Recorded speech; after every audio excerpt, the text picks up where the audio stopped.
Mr. Galen Gordon, delighted to have you. Galen is Vice President of the Talent Management Group at NFL Media, and a couple of highlights here for Galen. He is responsible, this is a big job, for the recruitment, hiring, and development of more than 80 anchors, reporters, and analysts that reach the fans across all of the NFL platforms. And a little tidbit about Galen before his NFL life. He spent 11 years as coordinating producer at ESPN and 3 years as a news producer for CNN. So you can definitely see a lot of similarities in their backgrounds. So you see here that we have some polls that we want to launch. We want to hear from you. There's 2 specific questions. I'm going to give you guys about 30 seconds, 45 seconds or so to answer. So you should be seeing them on your screen now. The first question, what are your biggest challenges working from home? You see you have 4 options there. And what opportunities have presented themselves during this time? You have another 4 options there. So I'm going to pause and give you guys a little more time as we can see the results coming in.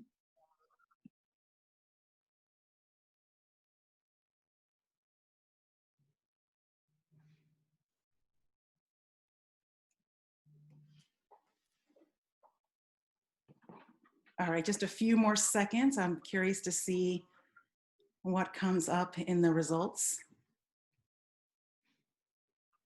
Okay, let's close it out and let's share the results. This will be interesting.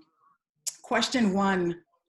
Wow. Yeah, that makes a lot of sense. 57% of you miss your teams and coworkers. And question number 2, 62% of you are saving time and money with no commute. The second runner-up there is you're getting better communicating virtually. Well, let's put those skills to the test as we go along, because we're going to ask you to participate and share those questions. All right, so let me go ahead and close out of that poll. So let's dive into Sandy and Galen. And we're actually going to start, Sandy and Galen, with the questions that we just saw in the poll. So Galen, I'm going to start with you. What is your biggest challenge, and how have you adapted? What has changed? Take about a minute and a half, and then Sandy will go over to you.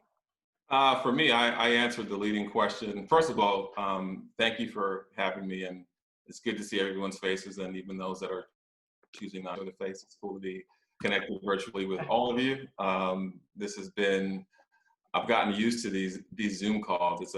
It's a game changer, to say the least. The biggest challenge for me is just honestly the human interaction and connection. You realize when you spend, say, 8 to 10 hours in the office every day, that your work family is literally your second family, and not seeing them every day, has an impact. For my day-to-day, typically I'm in either production meetings or finance meetings or meetings with our legal team. I'm involved in our diversity group called BEN, the Black Engagement Network, and others. And for me, it's not having, again, that interaction with folks has been it's been different for me. The opportunities, we can touch on that, but that's been the biggest challenge for me, is just not having the human interaction. My day-to-day, in terms of talking to talent or talking to agents, that can be obviously done over the phone or via conference call. But the main thing is just not having, seeing folks that you're used to seeing, every day. What about the opportunities? That second question we had in our poll, Galen, what opportunities have arisen for you in this time? Well, from a business side, the opportunity is, look, we're all in the consumption business, whether it's ESPN, Fox, NFL Network, NFL Media Group, we're all in the consumption business. We're content consumption business. And so we're finding ways to reach our fans more so on different screens, and finding creative ways to do that. The draft has been the biggest example of that. Sandy and I could talk about the collaboration between ESPN and the NFL to pull that off, but it's forced a lot of companies to figure out ways to engage fans where they are, where the talent literally is. If you watch CNN, you watch Fox, you watch Good Morning America, Robin Roberts is literally doing national TV from whatever room she calls it in her house, and that's amazing. And so that's the opportunity, not just for us, but I think for a lot of companies. Excellent, thank you. Sandy, same two questions from the poll. Your day-to-day life, what has changed? What's your biggest challenge, and how are you adapting? Well, my whole existence kind of really changed. I mean, the routine was, you get up and you head into the office. I mean, our headquarter office is in Connecticut, so they're on East Coast time. So by the time I wake up, I'm already 3 hours behind, and so there kind of was always this need to get up and get going as quickly as possible to just, stay on top of things and be at the same pace. So,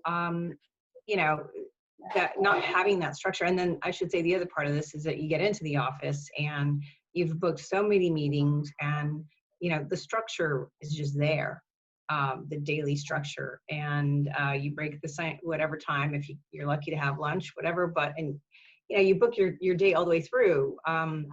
Here, you have to kind of recreate that structure.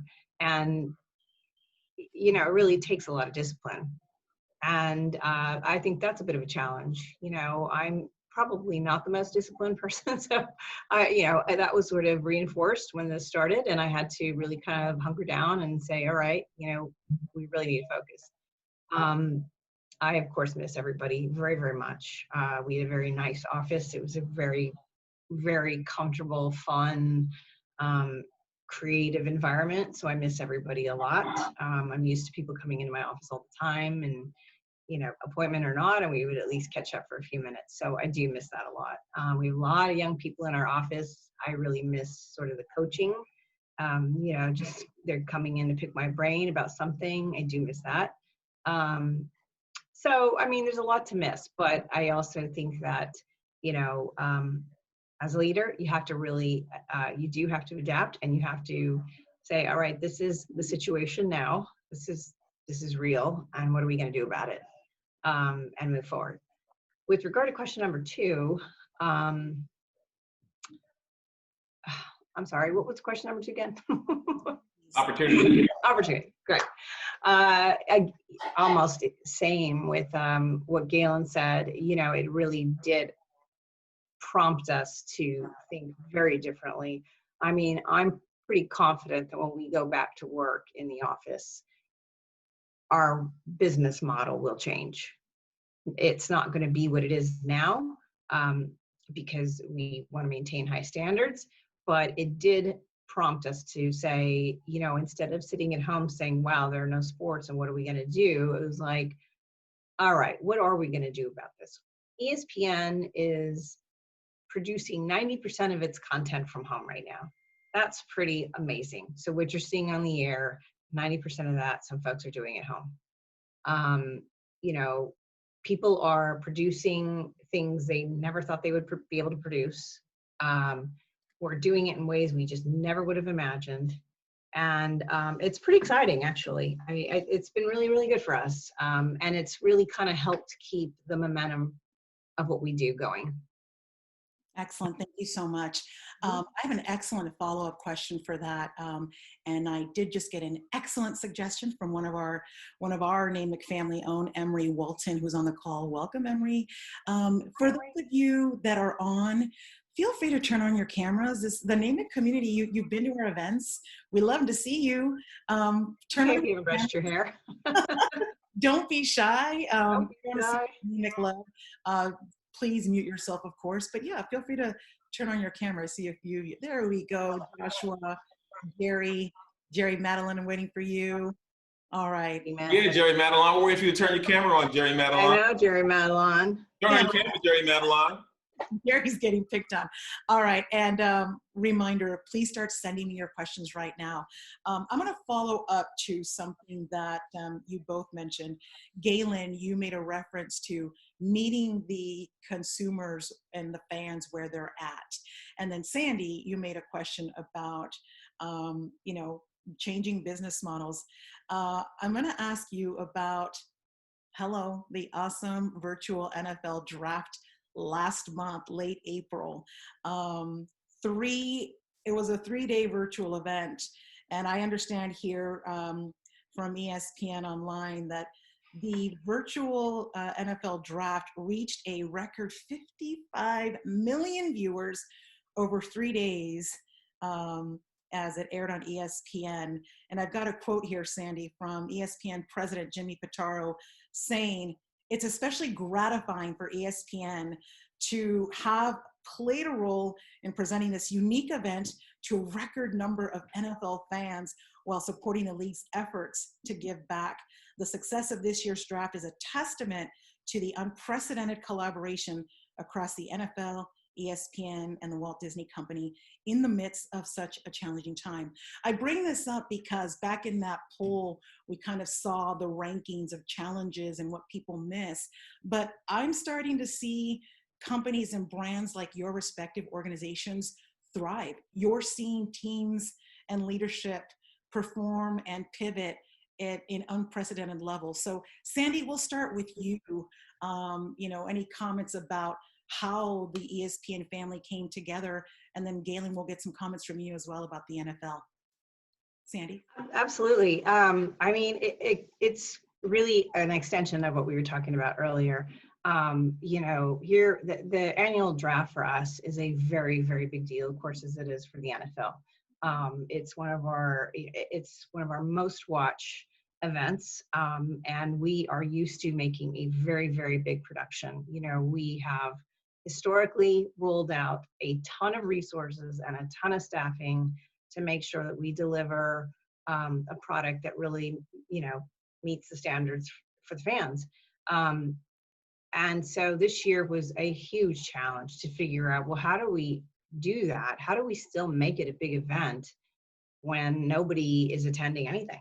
And so I will say it does speak a lot to the power and the teams at ESPN, because they are very, very creative and they are very driven. So they were very determined to, you know, being at home was not going to stop anybody.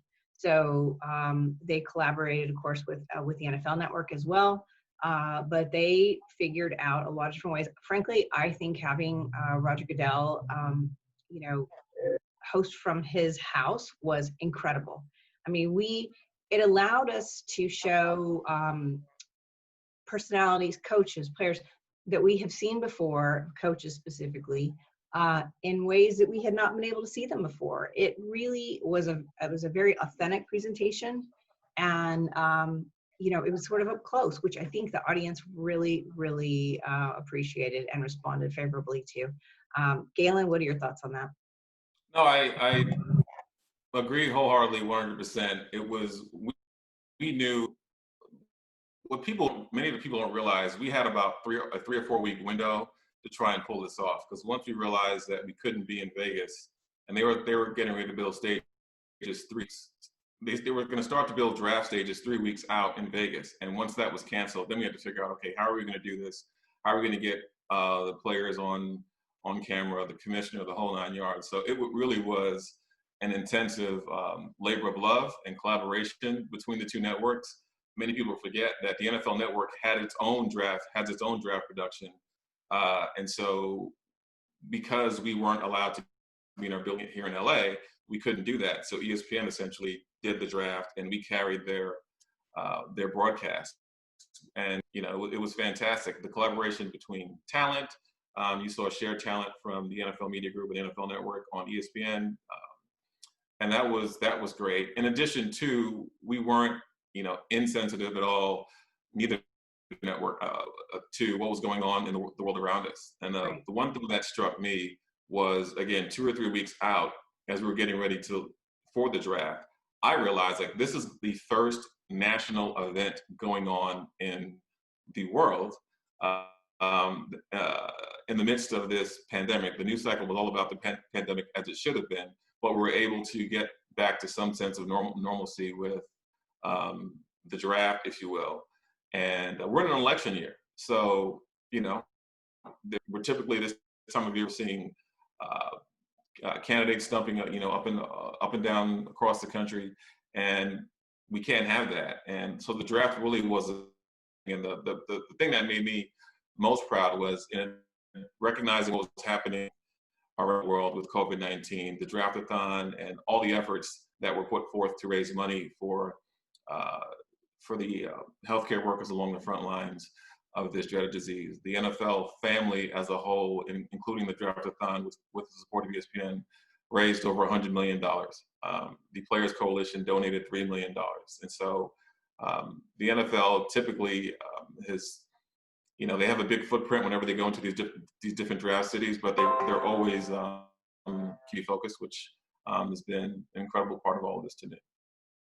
Excellent. So we're starting to get questions. For those of you that may have just joined, look for me as your host, Marcy Perez, or look for co-host Jeff Ebrel. I don't even know how to pronounce your last name, Jeff.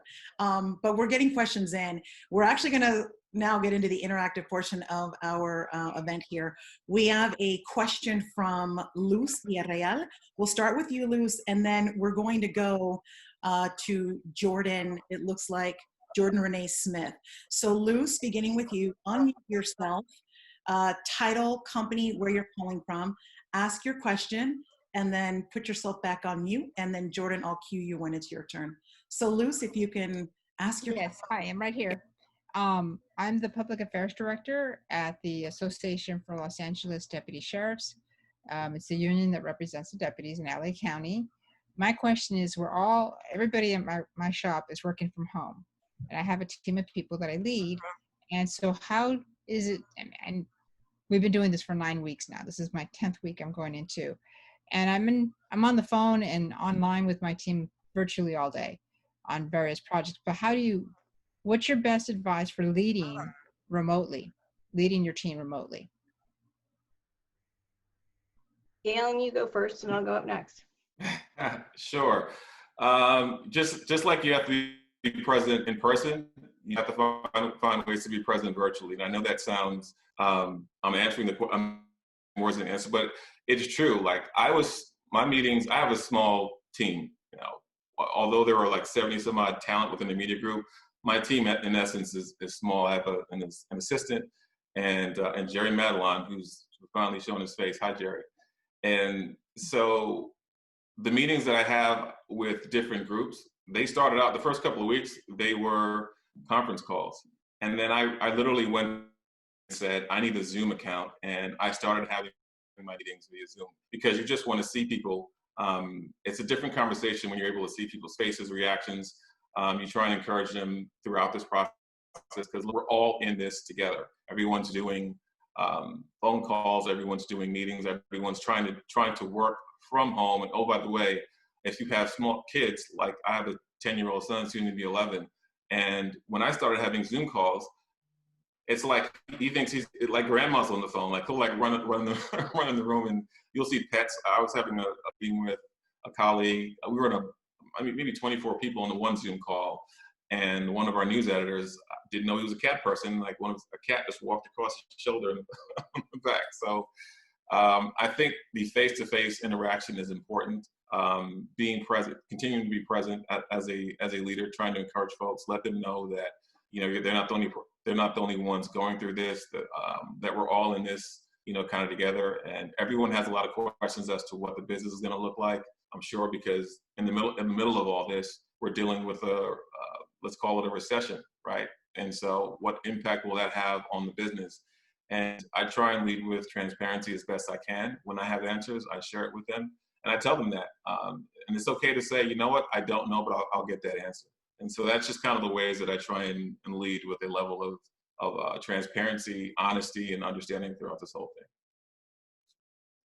Galen, I think those are great.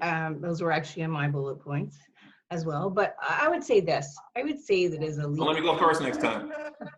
Maybe I will. I would say as a leader, it's really important to remember that people take their cues from you. And I should also, just a quick side note, say that the NFL draft and any other success that these networks are having at this moment are all due to good leadership. If we didn't have good leadership, we could never have had that level of success. So that means that there were leaders who said, we can still do this. We can manage this. Despite what is going on outside that door, we can still manage this. So I think it's important to remember there have been really tentative conditions, I mean, extremely tentative conditions in our history before. There have been things that have happened and people have survived. And I think it's important to remember as leaders that we are all in this together, but it is manageable. I mean, people are going to have different journeys getting there, and the world's not going to be the same when we come out, but it is manageable. It's going to be okay. And I think that as a leader, if you can think that way, and you trickle down that feeling to your staffs and your teams, that's really, really important. I mean, I've been in many a professional crisis, and everyone was always looking at me to see if I was gonna freak out or not. So I was very aware how important it was to keep my composure, to stay positive. I'm not saying to sugarcoat or lie. Transparency is a very important ingredient in this, but I think that, you know, you have to have some perspective, and you do have to do a little bit of cheerleading. I mean, if you're not seeing people, you know, you have to be a good listener too, by the way. If you are talking to an individual in your team and they are sounding a little bit worse maybe than somebody else that you just spoke to, you have to pay attention to that, and you might have to give them a little extra attention. Some of the folks who are really young on our teams are living alone, and, you know, it's not lost on me that some of them are really struggling with that. So I have, I check in on them as much as I can. I've asked them if there's anything I can help them with. I even have driven by. I mean, everybody needs a little support here and there. It just might look differently, you know, person to person. So it's really, you know, being very aware of how you're presenting yourself and the sentiment that you're presenting. People are not going to follow a leader who is gloom and doom, or who is negative. They're going to follow somebody who's positive and offers hope. Now, if you're in a company that's probably going to lay people off, that requires honesty and transparency. So I would just say that those to me seem to be the key ingredients and what has worked for me. Yeah, thank you for that question. Tell me, pronounce your name again. Is it Luz? You're on mute. You're on mute. Yes, it's loose. Yeah, I know. Sorry, I had to. Cool. I'm on two computers here. It's loose. How big is your team, Luz? Just 3 of us, but we're within a bigger team of like 20 some people. Got it. One thing that you know, that I kind of do, or I try and do as much as I can. You know, again, I have 70 plus talent. My immediate staff is small, so I can't call everybody. I can try, but one thing that is simple and effective that lets folks know that you're there is a simple text message. Hey, I'm thinking about you. It's instant. It's an instant connection that lets folks know that, you know, again, you're not alone. You're thinking about them and all that. So if you can't call everyone, a simple text message goes a long, long way. Thank you so much. Jordan, before we get to you, I just want to share a compliment from Leo Rodarti to Team ESPN. Leo says, I think ESPN did a tremendous job hosting the NFL draft. As a viewer, it never felt like our community was in the midst of a global pandemic. Nice. Thank you. Awesome. Thank you. All right, so Jordan Renee Smith, you have a question about pivoting, and I'm going to let you ask it. So please, where you're calling from, title, company, unmute yourself, ask your question. Jordan? Hi guys, I'm Jordan Smith. I'm actually a soon-to-be college graduate in television and film producing. I'm in. Yeah. Thank you. Congrats. Thank you. I'm excited. Class of 2020? Yes, yes. Nice. And I'm in Southern California right now, but my question is, what was your guys' initial reaction when COVID kind of really came to light? We may have to be shutting things down, and how did you move forward from right then and there? What did you guys do? What did your team do? Okay, I'm gonna go first. Okay. You know, I'll be honest with you, my immediate reaction was, how do I protect the team? How do I mean, when you can tell that it's spreading, you know, like wildfire and you don't know what the sources are, my immediate reaction was, I have to do whatever I can to protect the team. We had an intern, in fact, who was in the middle of her internship, and I had just had a call with my headquarter office and told them I was going to cut her internship off and send her home, because I just wanted to minimize the exposure. Then the next step was, okay, now they're home, and by that time, sports had stopped. This, you know, all the leagues had suspended, and the next item for me was, you know, checking with everybody, but then how do I keep them busy? Because if they're busy and productive, it serves a lot of, you know, there's a lot of upside there. With no sports, of course, you know, one of the immediate thoughts are, oh boy, are they going to furlough everybody or what's going to happen here?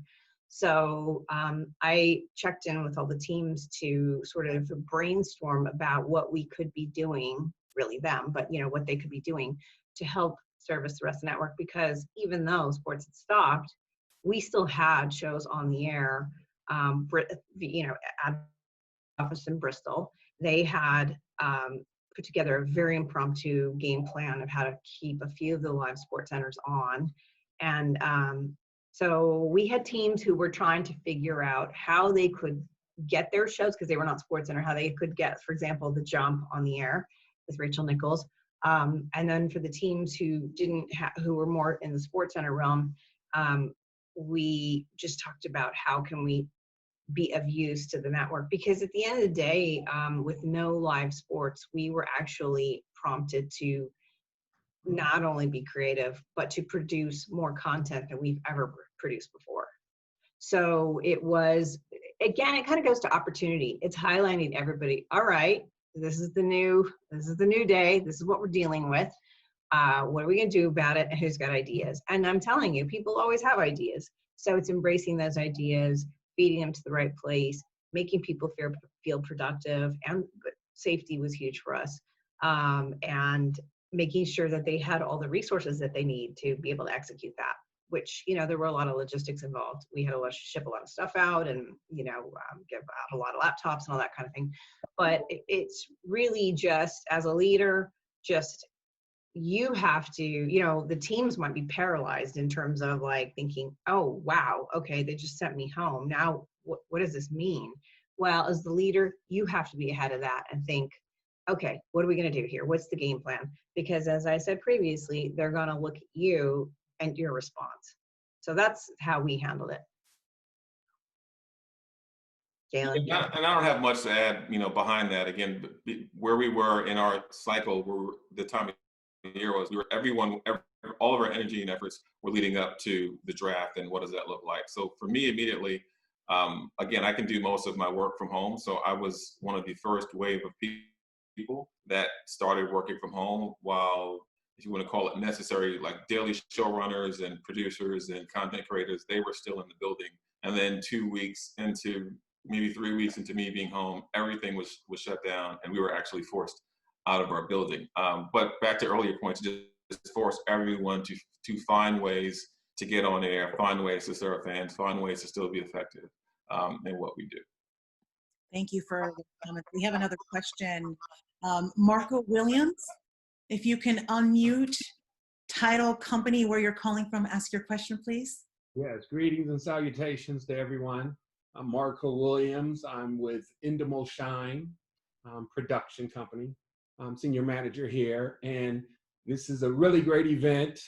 Former presidents Emory Walton and myself from Southern California chapter. Sandy, you're doing a great job in keeping it going. So, Thank you, appreciate that. Marco. Thanks for your participation too. No problem. Yeah, a couple things. One, now that I'm in HR, I was the D&I and marketing guy with TV and film, and now joining in HR here. So it's amazing where it's the anxiety that we're hearing from individuals. So it's great with Galen with your encouragement, Sandy with your leadership, but what are you getting from those individuals that anxiety on returning. And then now that we see the fact that you can do 90% of your editing from home, and with that dynamic team of 3 that Galen has, how you can do so much, you know. So how are you kind of addressing those issues as well, and kind of bringing people back in shifts, of course, with the safety measures in place? Galen, you go first on that. Okay, cool. I will. So the question was, how are we managing with those people? Yeah. How would you be managing the anxiety of individuals, and then as you bring them back in the shifts, because everybody will come back all at once, so it's going to have to be, you know, increments of bringing them back. No, absolutely. It's a great question, and I'm a senior advisor for our ERG, Black Engagement Network, and one of the things that we did, it's not my idea. I'm not trying to take credit for it, but we had a Zoom meeting, and it was a call that had nothing to do with work. And I didn't even know you can do this until we did it, but we had a Netflix watch party, and as a group, we watched Becoming. And so Becoming's on the screen, everyone's on the chat, and they're just talking about what they're seeing on the screen, and they're talking about, oh, my cat just ran, you know, whatever the case may be. And so it was an event, it was a party just to have those familial ties again, just as colleagues and as friends and as coworkers, and we were able to talk about and react to this incredible film. If you haven't seen Becoming, it's very good, by the way. It was an opportunity for us as a group to get together and do something. But before that, we had our monthly meeting, and we just talked about everyone's anxieties. And you know, I was transparent. HR was on the Zoom call as well, and we just talked about, this is where we are. We don't have the answers. In fact, you know, our leaders, we're in a state of unpredictability right now, because no one knows what the next weeks, months, or days, weeks, or months are in store with this disease. It sounds like we're flattening the curve on the other side of it, and things are slowly starting to get back to normal. But you just maintain that certain level of transparency as much as you can. Again, when I know something, you'll know something. But having an event like the Zoom watch party was a big deal for us, because again, it allowed the group to get together and do something that had nothing to do with work, and just to maintain those bonds and ties. All right, so, I hope that answered your question. Would you like me to comment on that, or? please Okay. do. I was just going to say that there could be anxiety on a lot of different levels, right? So the anxiety can be about your job. It can be about returning to your job. It can be about being isolated. So with regard to, and all of those, by the way, transparency is huge, as Galen pointed out. We have really gone out of our way to communicate, just because, as Galen pointed out, we don't really know what we're going to be coming back to. We don't know when we're going to be coming back to anything. And when we do, for example, who's the first leg that's coming back? You know, we can't tell what our programming is going to be like until we know who's coming back. And so far, a lot of the leagues have set, you know, timelines, but we just also don't know how realistic those timelines are. There's a lot of logistics that have to be gone through for that. So I think the best we can do at this point is tell them, we're going to know when we get there, but what we will tell you is your safety and security is at the top of our list. And when we come back, it will not be in this mad rush, because at the end of the day, the network is on. We're fine. You know, does everything look the same? Not really. But, you know, we are still able to meet the needs of the business, which is important. And we're able to do that, and they know this with their help. So all the work they're doing at home it's all being counted. It's all being appreciated and acknowledged. And I think all you can really do is just make sure they understand, like, we're not going to make people come back and work in conditions that are not going to be safe. That is a priority for us. And if it means that, for example, a show has to have half the staff stay at home and the other half come in, that's what we're going to do. And the half that come in, we will have a very structured plan, because we're discussing all these things right now, as to how we're going to make it still socially, you know, distant and safe for them. So maybe we have 2 control rooms for a show, you know, versus 1. You know, that takes rewiring and the engineers have to refigure that out, but that's what we're going to do. If we have to convert rooms into a makeshift newsroom, that's what we're going to do. So again, it requires, you know, thinking outside the box, with the priorities being intact, and the priorities are safety and security, and then of course meeting the business needs. So hopefully that answers that. Thank you. Yeah, Marcy, can I just say one more thing too? Absolutely. It was very encouraging with Governor Newsom's Zoom panel with the entertainment leaders yesterday. I had Ava DuVernay on there and Ted Sarandos from Netflix, and saying that making an announcement next week on Monday regarding production, able to go back into form. So that was really good to hear, being Right. Endemol Shine is a production company. So very good to hear and encouraging. And thank you both for your responses on those questions. I appreciate it. Thanks a lot, Marco. Thank you, Marco. So Nick, Luz, and Yamili, I see your questions. I've got one question I'm going to slip in, and then we'll get to you and I'll call you out. Sandy, you mentioned a moment ago about furloughs. And so I recognize that for some of our, you know, participants, the elephant in the room for them might be, I am stressed the F out. What if I'm going to get furloughed? What if I'm going to get laid off? What if I'm going to be let go? And so I think some of us might be, you know, I may want to know, do I want to ask that question right now to my manager, supervisor? Do I look tone deaf asking it? Am I maybe seeding the idea that I'm halfway out the door and maybe it's easier to let me go? Some folks might be wondering that. So Galen, we'll start with you. What advice would you say to any one of our participants that is thinking that? How would you counsel them if they wanted to, you know, ask their leadership? I don't think it's a tone deaf question. I think it's a very conscious question. It means you're aware and you're paying attention to what's going on to the world around us. Again, the challenge for a lot of our leaders is trying to figure out how to keep the business going at a level that is up to standard, but at the same time, recognizing that we're in an industry where our finances are tied to advertising dollars and things like that. And so again, the level of transparency that you can have with them, even if you don't have an answer, is key and critical. I do not think it's inappropriate to ask your own manager where your status may or may not lie. I think everyone's asking that question. And I would say to you, if that is how you feel, guess what? You're not the only person that feels that way. You're not alone in that thought, feeling, or sentiment. Sandy? Oh, 100%. You should absolutely be able to ask that. But when you do ask it, you should also know that your leader may be uncomfortable, and you have to be okay with that too. You know, your leader may not know all the answers and maybe thinking the same thing, like, oh God, what if they furlough me too? So I definitely think you should ask if that's on your mind.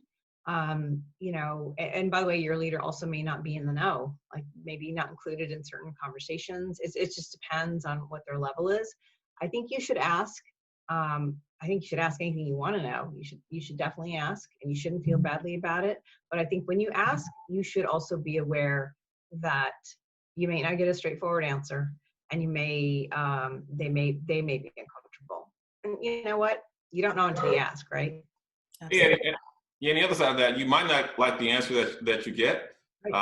Look, in my particular world, look, I work for the NFL, right? And so I have talent that work for us. So most of our talent deals, we don't have deals that expire in season. We have talent deals that expire off season. And so I get a lot of questions as to people asking literally what their status is. And so those are questions that I have to manage through and communicate up and around to my leaders as well. So it's a reality of where we are right now.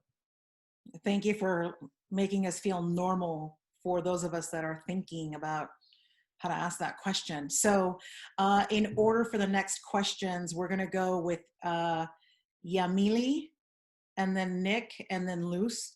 So Yamili has a question about what freelance sports producers can expect. So Yamili, unmute yourself, where you're calling from, companies you're associated with, and your question, please. Hi, name is Emilia Escalante. I am a freelancer, mostly with Univision. covering sports. LAFC and Rams have been two of the teams that we worked with the most. And we're just wondering, me being one of the freelancers, so many of us that work in sports production, when sports do come back, like the Rams, let's say, do you anticipate that the productions are going to be scaled down dramatically, or kind of trying to keep the same model? Mind if I go first, Galen? I would say that we will probably start a little bit somewhat conservative in terms of the footprint, because we don't want to, I mean, the reality is until we get a vaccine or until we can assure that people are going to be safe to travel in different areas, we just don't want to send them in huge crowds. I mean, I think that you see how all the leagues are talking about having games with no fans, and there's a reason. You know, you want to minimize fatigue.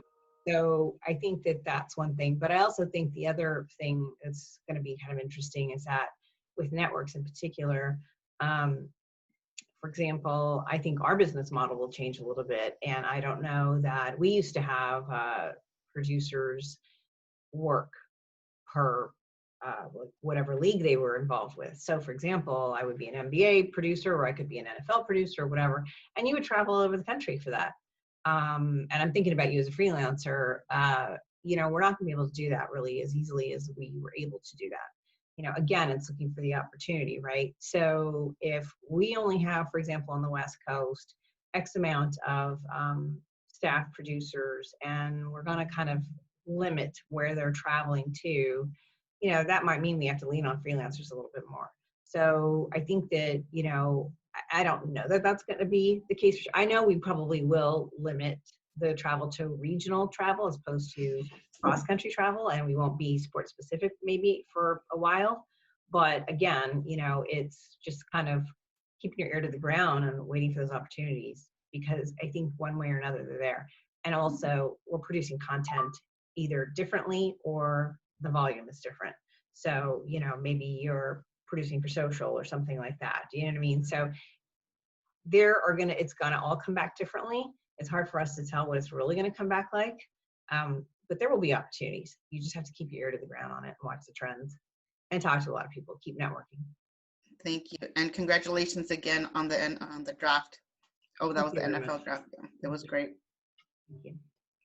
Yeah, Galen, only thing I wanted to add up to that was, yeah, I think any company, every company, we're all impacted by this. I don't think any company will come back the same just by virtue of, you know, our doors have been closed for what, maybe 2 months now, and we're still productive. We're still putting content on the air.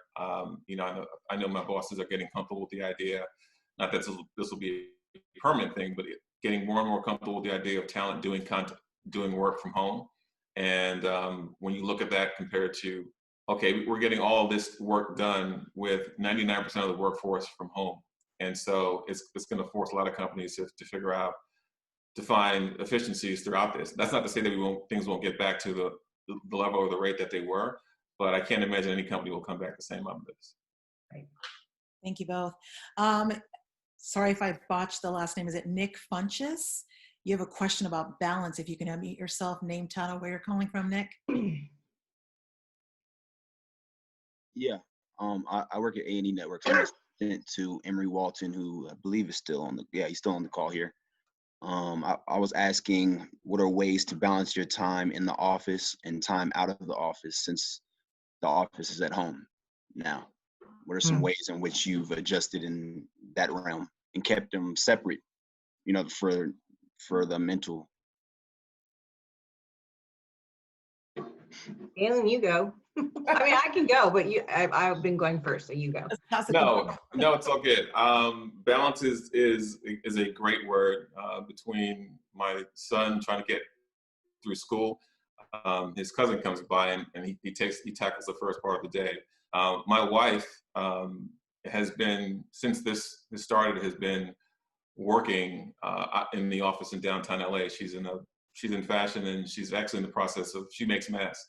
And so, as you can imagine, she's been pretty busy. So I've been principal, part-time teacher, chef. I've taken up, not that I wasn't cooking before, but I'm just saying, I've taken up a hobby. I bought a big green egg, and I've learned how to smoke, cook chicken, and all different sorts of meat and food. And so that's been like a mental break for me, in addition to finding time to ride my bike, walk around the block, as a family. And that's been really, part of a big adjustment, really, for, at first, my wife, before she started really working with these masks, we were together 24/7 for about 2 or 3 weeks. And believe it or not, that's an adjustment. She's used to me not being at home for 8 to 10 hours a day. And I'm not She on the Zoom call. It's an adjustment for her. Not, No doubt. No doubt. I feel sorry for her. But anyway, we made that adjustment. But this is a great time to, any resolutions that you might have had, or I see neighbors doing building projects, or I'm finally gonna clean out that garage. So try and find useful ways to be productive during this time outside of the work and the day-to-day. And that's been one of the best things. That's the silver lining in all of this. Like, how are you going to come out of this pandemic as a better person, a better professional, all of that? This is a great opportunity for all of us. 100%. I would say, what's hard is that the lines are really blurred. I am hearing that people are actually working longer than they did before, more hours, or on weekends, or in other words, it's now seeped into what would have been more their own personal time. And, you just got to remember, it's up to us to control that, because people will always, come at you no matter what. So they're always going to want to talk to you. They're always going to want one more thing done, one more email, whatever. We all have the ability to control that. And so we have to manage that. That's part of the discipline. And what ends up happening is it's just, listen, my house is complete chaos. My husband's working from home. My niece, who lives with us and going to graduate school, is working from home. We adopted 2 golden retrievers from Turkey right when this started. So all of a sudden, it just went into full chaos mode. And what I realized was I was working too much, and like always on email and all that. And I really had to take a step back and say, here's the deal. If I don't take care of myself and do things that are going to make me either feel good or feel healthier, I'm really of no good to anybody else. So there are times, it's kind of that internal mental conversation, right? There are times when you are kind of getting pulled into work, but maybe you should take a step and say, you know what, what am I going to do for my own self? Like, am I going to do a yoga class? Am I going to walk around the block? Am I going to go for a bike ride? This morning, Marcy was like, Sandy, we got to go through this whole run of show. I'm like, Marcy, I got to ride the Peloton. Okay. I need to get 45 minutes in. I got it in, I dried my hair, I made it here okay. A few minutes late, but I was here. So the point is that you have to really kind of fight for your own mental health and your own health in general. It's very, very important. It's probably the most important thing, frankly. So, eating well it's so easy to fall down the rabbit hole in this condition in terms of not eating well, just adopting bad habits, I should say, whether it's being on your mobile devices too long, whether it's not exercising, whether it's eating whatever you want. At the end of the day, sure, you're not going to feel any short-term real effects on that, but you're really only hurting yourself. So the more that you fight for your own time, things that are going to make you happy, things that are going to make you feel good, and things that are going to be healthy for you, pandemic or not, you're going to go through this saying, you know what, it's manageable, I'm good. And it's just really important, though, to make sure it's about priorities. What are your priorities? Your number one priority really needs to be you and your well-being. That's a great segue to a question I wanted to get in here. 100%. Thank you both. Thank you, Nick. Managing expectations for yourself and staff in terms of the work. Are you not delegating as much? Are you focusing on maybe 3 core programs at a time? Are you putting Q4 planning a little bit on the backboard? What does that dialogue look like internally when you're telling your team, hey, listen, we're just going to take one initiative, one project at a time. Galen? Well, I'm in constant dialogue with, my managers, the head of the network, the general manager, in terms of how we're, like the planning that we put in place for talent doesn't change. What's changed is where we're doing it and how we're doing it, right? And so, and that's all set to a certain schedule, timing, and all of that. So in my world, again, I'm out of the production space. It's a little different, but finding those opportunities, it's a little bit, I don't want to say easier, but my leaders they love having meetings, and I don't necessarily mind having those meetings. I don't mean that as a negative, but how we've chosen to communicate now, as I said earlier, it started out as conference calls, and now it's more so Zooms, and I found those to be way more effective than anything. So I'm not sure if I answered your question, but again, I'm just speaking from my perspective on how I'm managing through that. Did I answer your question? Forgive me. Yeah. Okay. Okay, we just have a dialogue.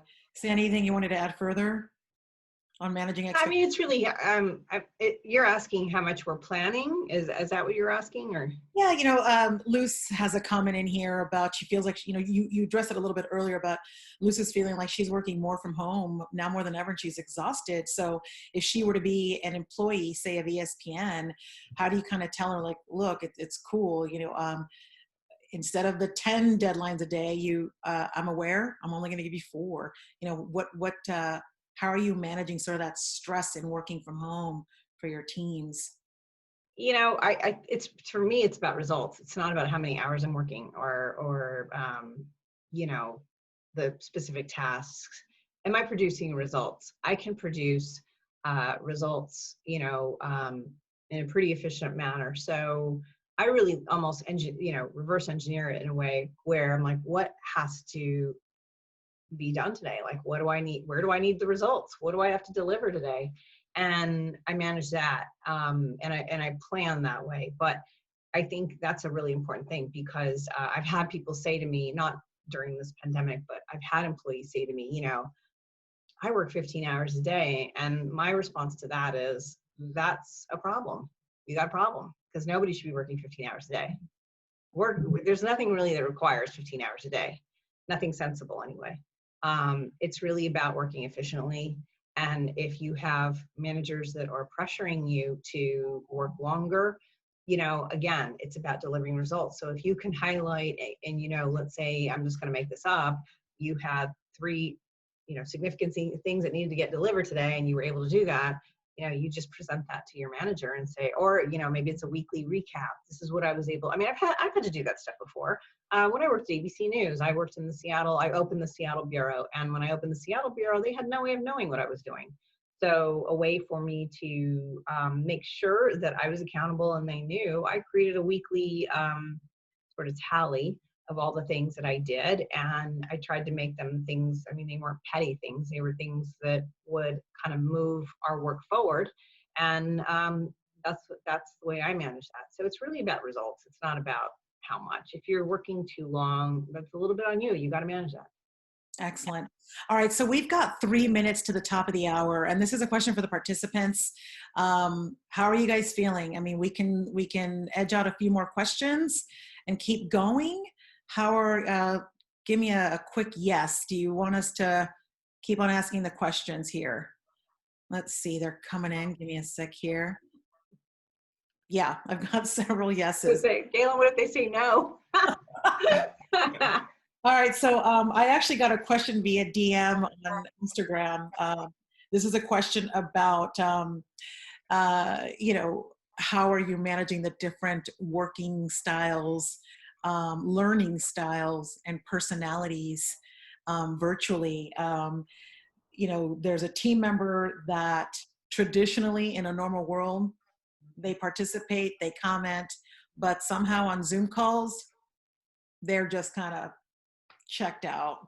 How are you sort of reaching back out to let them know, hey, what's up? How can I support you? I think it goes back to tips on, you know, that response in the poll. A lot of you said that you're getting better at communicating virtually. So Galen, we'll start with you. How are you helping employees with their professional development at this time if a virtual medium sort of thwarts them?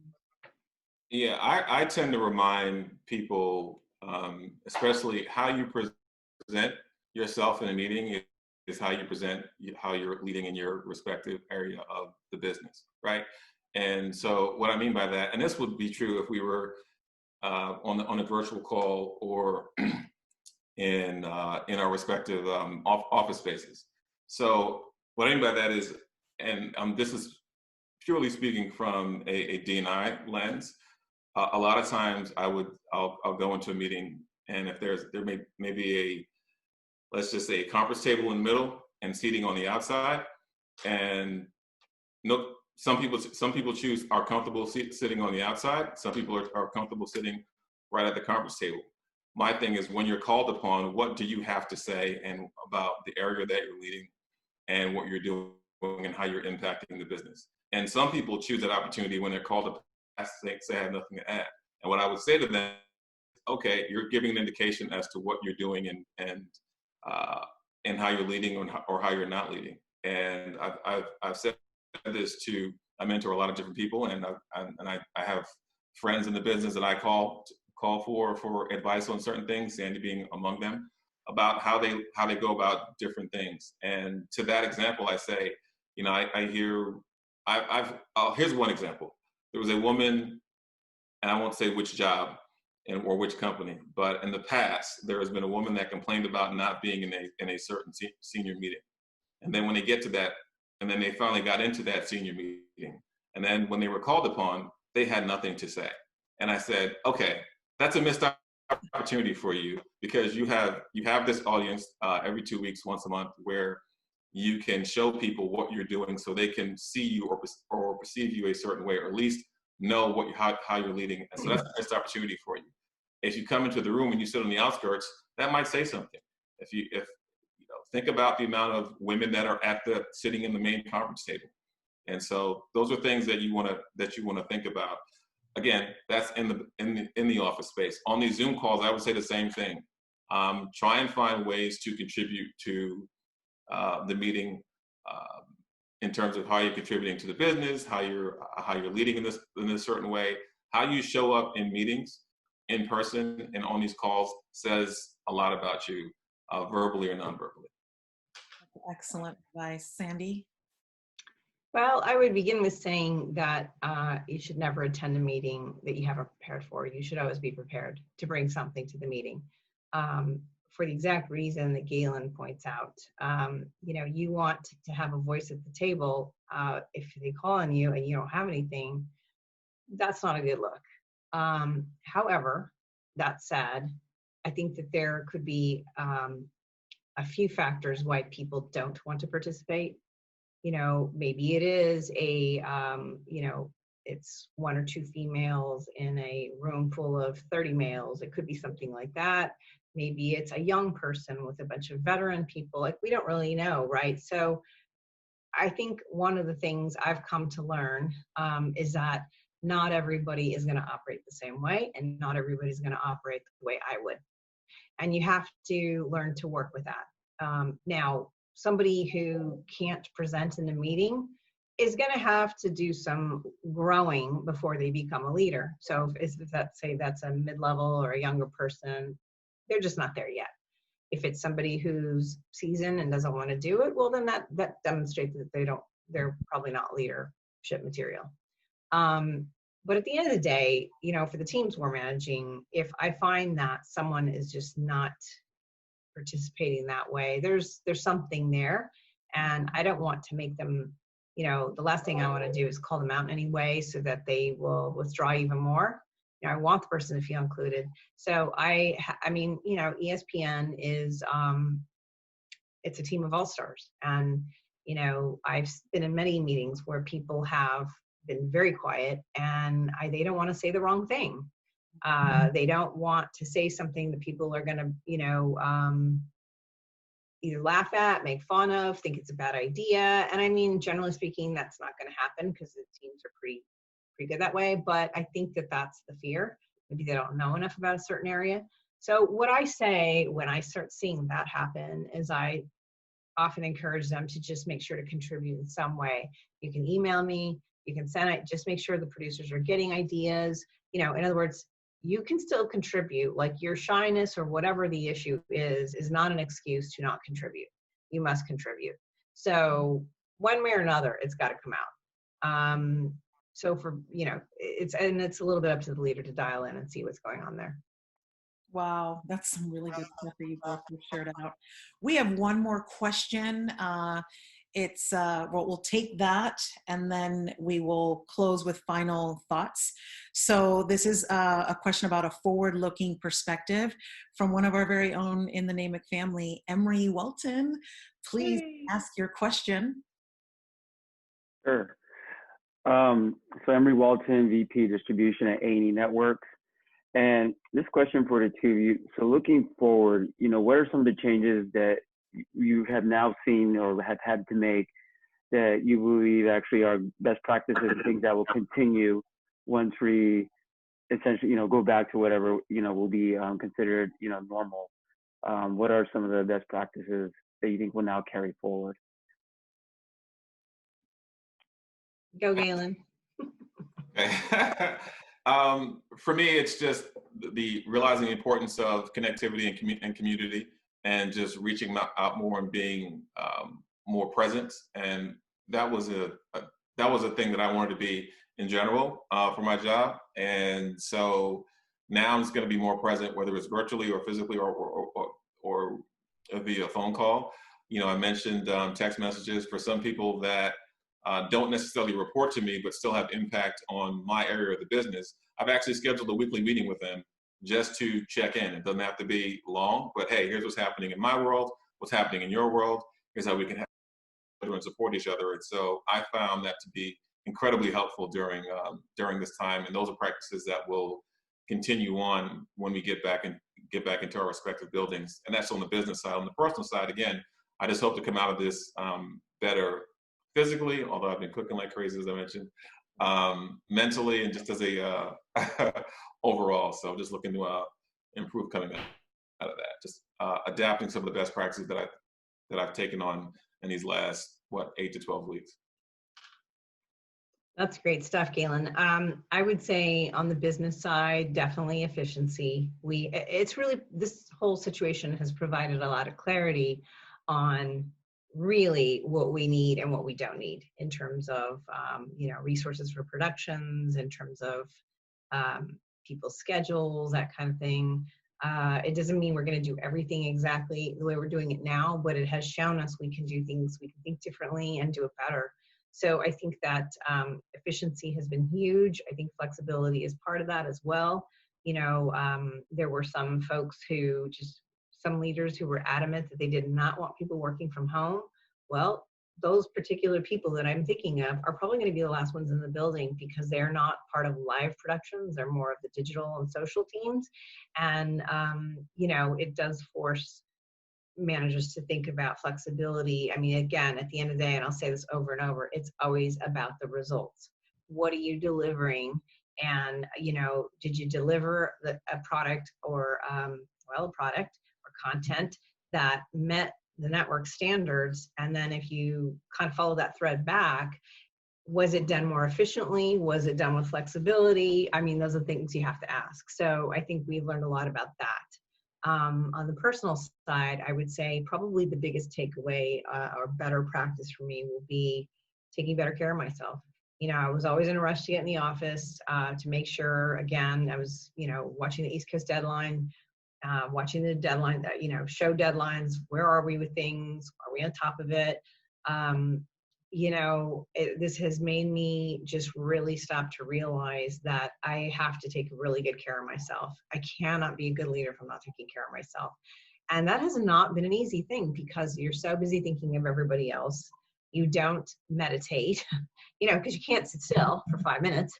You don't, you're like yoga, no. Well, yeah, we are doing yoga, we are meditating, we are reading. It's been a long time since I've broken out the mystery novels, but we are. I am just sort of taking things a little bit slower. And, what I'm kind of looking forward to is that when I get back, that I'm going to be a really, hopefully, a better version of myself as their leader when we all come back. So that's what I'd say about that. Great answer. And what's up, Emery? Good seeing you, man. Great question. Yeah, it You was. too. Thank you. Nice to And see so, Sandy, so when is going to be, or where is going to be the first NAMIC happy hour in person after all this? I think we might have to go back to the alley. Okay. Stay tuned, everybody.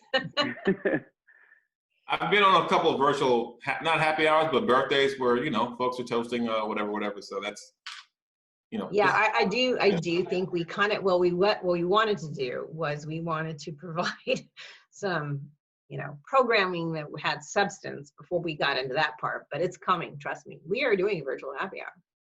It's coming. Absolutely. Excellent. All right, so let's wrap it up. It's 12:10. I know it's not easy to sit on calls, Zoom after Zoom after Zoom.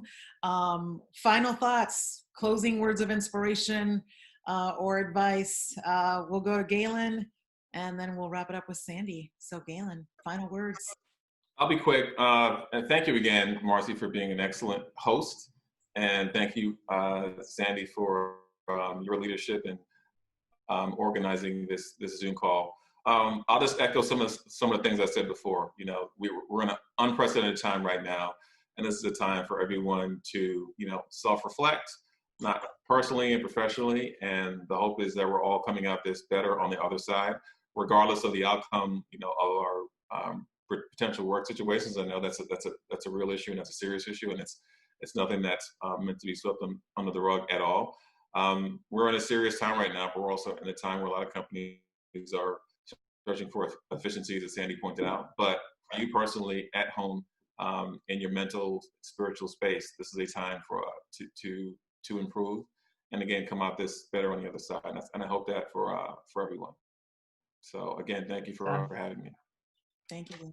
That's great, Galen. I would just say, I'm going to say it one more time, even though I just said it 5 minutes ago. Really can't stress enough to take care of yourself. It's really easy to be worried about what's happening outside the door. It's very easy to be worried about money, about jobs, and everybody is worried about it. Just because we are sitting here talking about, oh, we had a great draft and this and that. Don't be fooled for a minute, because everybody has had those thoughts. But what I will say is that you can only control what you can control. And what you can control is your own well-being. And you you do your best to make a really good version of yourself, because when things open back up, you're going to be good to go. You're going to be ready to offer a great version, and you're going to, really kind of go for it. If you're furloughed currently, or you are, kind of on the edge where you're thinking you may be, the one thing you got to remember is that sometimes the universe kind of closes that door, so you go into another door. And I know that sounds a little bit cliche, but it's true. Maybe it's time to think of your work a little differently. Maybe this is the time to go into something different. Bottom line is, there's always hope. We're going to totally get through this. It will be manageable. Does it mean it's going to be easy all the time? Absolutely not. It's not going to be easy for any of us, but we'll get through. And don't forget, you have NAMIC. All right. Thank you. You know what? Actually, Jerry Madeline has a comment here that I'll share with everyone. Really kind of puts a nice finishing touch on both of your respective closing remarks. Thank you, Jerry, for this. When you take care of yourself, you take care of everyone else.